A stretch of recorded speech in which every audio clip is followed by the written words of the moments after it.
volunteer with the Red Cross, and if it's okay with Shannon, I'm going to read a letter she wrote. If it's not okay, I'm in trouble. Dear Disaster Services, it's difficult to express how thankful we are for the overwhelming kindness and the help we received from you after our house fire on November 28th. Thanks to Bill and Jim for coming out at 1 in the morning. Thanks to Aaron for calling the Red Cross.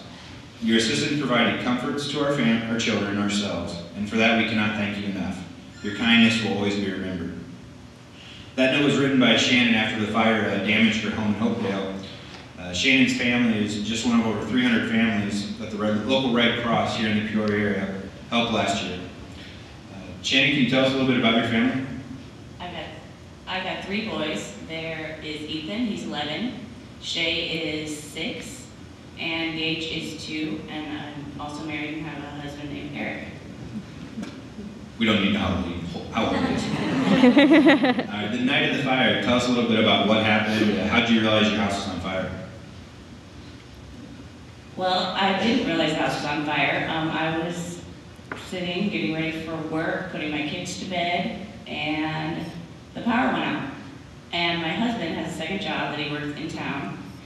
And I called him, and he came to try to fix the power, and they couldn't fix it. So he said, well, it's going to be a couple hours. You're gonna have to wait. So when he came back, he brought an electrician that happened to also work with him to try and fix. And after many, many attempts, they decided to go outside to look at the power box and realized that there was smoke coming out of the attic of the house. And the guy who had come to help with the electricity was also a volunteer firefighter who said, call 911, and then he ran to the fire station. Living in a small town is good. How did the kids react when you realized the house was on fire?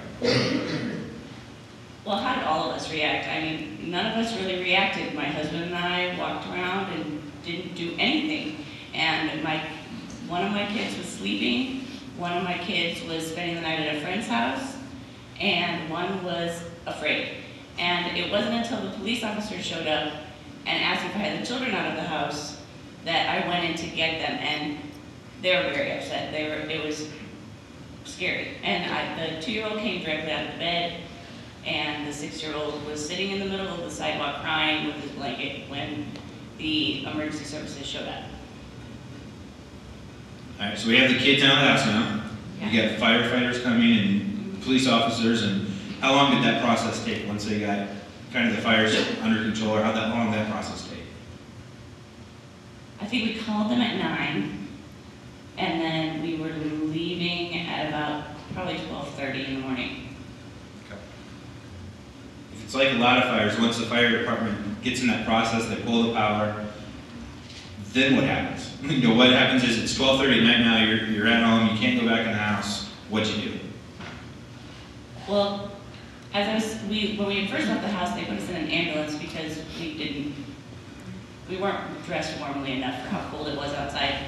And I immediately texted my sister for 2 reasons, because she's family, but also because I knew that she was part of the Red Cross. And she came immediately, and she called disaster services on her way.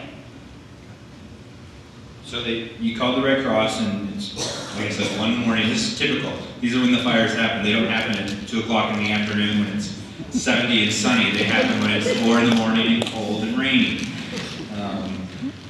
So the Red Cross, you went down to Morton, if that's right, and were able to meet with some of the Red Cross volunteers. Tell me what they did. Tell me how they helped you out. Well, them just being there was helpful. Just knowing what I had to do, that I needed to have soap and blankets and shoes. The things, just them helping me decide know what to do next was a comfort.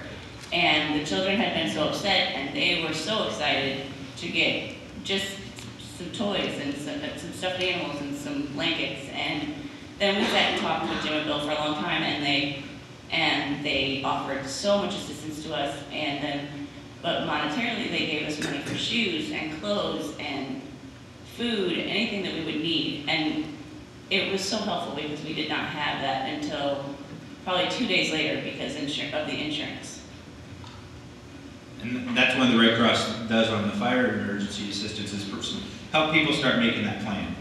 You're out of the house, you now have maybe a place to stay for that night, but starting to think further down the road. What kind of emotions were going through your head? What were you thinking maybe that next morning when you woke up?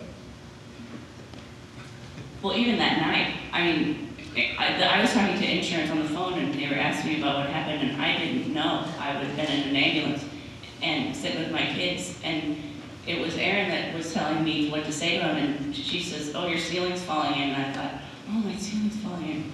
But just talking with Bill and Jim, and they were very positive and offering so much help, and they would have found me a place to stay.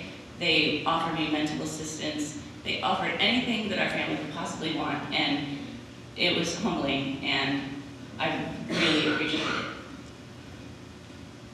That was Thanksgiving. It's now a couple months later. Are you back on the road to getting recovered and back in, or what's happening now with the process? So we're home. We're home now. We're home, and everything is almost put back together.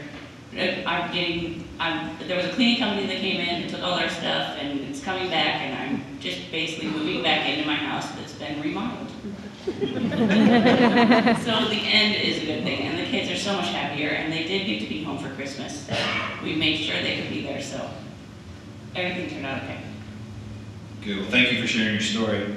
I've been with the Red Cross as a volunteer for about 5 years. Been on a lot of local single fires. Went to Katrina for a national disaster.